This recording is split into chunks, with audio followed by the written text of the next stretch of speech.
ইঞ্জিনিয়ারিংয়ে BSE degree ব্যতীত প্রকৌশলী পদবি ব্যবহারকারীদের বিষয়ে যথাযথ আইনি পদক্ষেপ গ্রহণ সহ 3 দফা দাবিতে রাজধানী শাহবাগ থেকে হোটেল ইন্টারকন্টিনেন্টাল মোড় পর্যন্ত অবস্থান নিয়ে আছেন শিক্ষার্থীরা। এ বিষয়ে আরো খবর নিয়ে আমাদের সাথে যোগ দিচ্ছেন সহকর্মী ইমতিয়াজ সনি। ইমতিয়াজ সনি, দাবি না মানা হলে আজ রাতেও শিক্ষার্থীরা অবস্থান কর্মসূচি চালিয়ে যাওয়ার ঘোষণা দিয়েছে। এই অবস্থায় বুয়েট শিক্ষার্থীরা প্রতিনিধিদের 3 উপদেষ্টার বৈঠক চলছিল। বৈঠকের অগ্রগতি কি, সর্বশেষ খবর জানাবেন।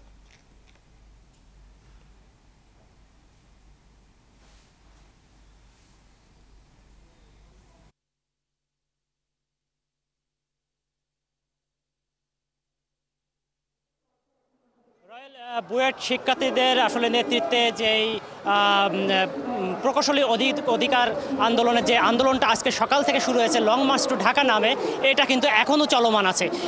শিক্ষার্থীদের সাথে কথা বলে যেটা আমরা জানতে পেরেছি, শিক্ষার্থীরা বলছে যে তাদের এই 3 দফা দাবি যদি আসলে সরকারের পক্ষ থেকে না মানা হয় তাহলে তারা আজ রাত এই শাহবাগেই অবস্থান করবে এবং আগামীতে আরও কঠোর কর্মসূচি গ্রহণ করবে। তারা যেটা বলছে, তাদের 3 দফা দাবি, নবম ও দশম গ্রেডে আসলে ডিপ্লোমা ইঞ্জিনিয়ারদের যে কোঠা ব্যবস্থা আছে সেটা তারা বিলোপ চেয়ে আসলে এখানে মেধার ভিত্তিতে নিয়োগ চায়। এছাড়া হচ্ছে বিএসসি ডিগ্রি ব্যতীত আসলে ডিপ্লোমা ইঞ্জিনিয়ার থেকে শুরু করে আর কেউ যাতে ইঞ্জিনিয়ার উপাধিটা ব্যবহার না করে, আরেকটা দাবির মধ্যে অন্যতম।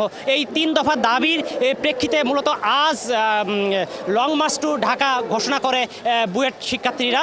তারা এটা মূলত আসলে আন্দোলনের একটা সার্বজনীন রূপ দেওয়ার জন্য এই আন্দোলনটা ঘোষণা করে। কারণ গত 5 দিন কিন্তু তারা হচ্ছে ঢাকা শাহবাগ ব্লকেট সহ তাদের নিজ ক্যাম্পাসে বিক্ষোভ মিছিল সহ এই বিভিন্ন দাবি দেওয়া জানিয়েছে। কিন্তু গতকালকে শাহবাগ ব্লকেট থেকে তারা লং মার্চ টু ঢাকা ঘোষণা করে। অর্থাৎ বাংলাদেশের বিভিন্ন বিভাগ থেকে যেসব রুয়েট, কুয়েট, চুয়েট এবং বিভিন্ন শিক্ষার্থী আছে তাদেরকে আসলে ঢাকায় আমন্ত্রণ জানানো হয় লং মার্চ টু ঢাকার মাধ্যমে।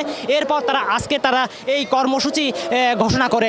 শিক্ষার্থীরা বলছে যে আসলে এখন বর্তমানে শিক্ষার্থীদের 11 জন প্রতিনিধি সরকারের 3 জন উপদেষ্টার সাথে আসলে এখন বৈঠকে বসেছে। এখন যেটা চলমান আছে সেই বৈঠকে থেকে আসলে কি সিদ্ধান্ত হয় তার উপরে নির্ভর করছে তাদের কর্মসূচি আগামীতে এবং আজ রাতে কি হবে তাদের মূলত সেই কর্মসূচিতেই তারা এখনও পর্যন্ত আছে। এরপরে হচ্ছে যেটা ঘটেছে, আসলে আজ সকালবেলা পুলিশের সাথে যে শিক্ষার্থীদের যমুনা অভিমুখে যাওয়ার পথে যে ধাওয়া পাল্টা ধাওয়া ঘটেছে, এর প্রেক্ষিতে তারা আরও বিকালে 5 দফা দাবি উত্থাপন করেছে। এর মধ্যে প্রথম দফা হলো শিক্ষার্থীদের উপর যে হামলা হয়েছে এর জন্য স্বরাষ্ট্র উপদেষ্টাকে ক্ষমা চাইতে হবে, এটা তাদের প্রথম দফা। দ্বিতীয় দফা হচ্ছে প্রজ্ঞাপনের মাধ্যমে সরকার ইতিমধ্যে যেই কমিটি গঠন করেছে সেটা বাতিল করে বিশ্ববিদ্যালয় প্রতিনিধিদের নিয়ে আরেকটি কমিটি গঠন করতে হবে এবং সেই কমিটিটাও প্রজ্ঞাপনের মাধ্যমে প্রকাশ করতে হবে।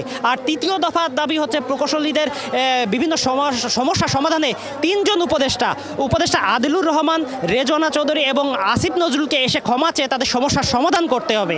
আর চতুর্থ দফা দাবি হচ্ছে পুলিশ দিয়ে যে হামলা করা হয়েছে সেটা বন্ধ করতে হবে এবং এই হামলায় আহত সকল শিক্ষার্থীর চিকিৎসার দায়ভার আসলে সরকারকে বহন করতে হবে। আর পঞ্চম দফা দাবি হচ্ছে হামলায় জড়িত সকল পুলিশ সদস্যকে আসলে তা বহিষ্কার করে তাদেরকে শাস্তি প্রদান করতে হবে।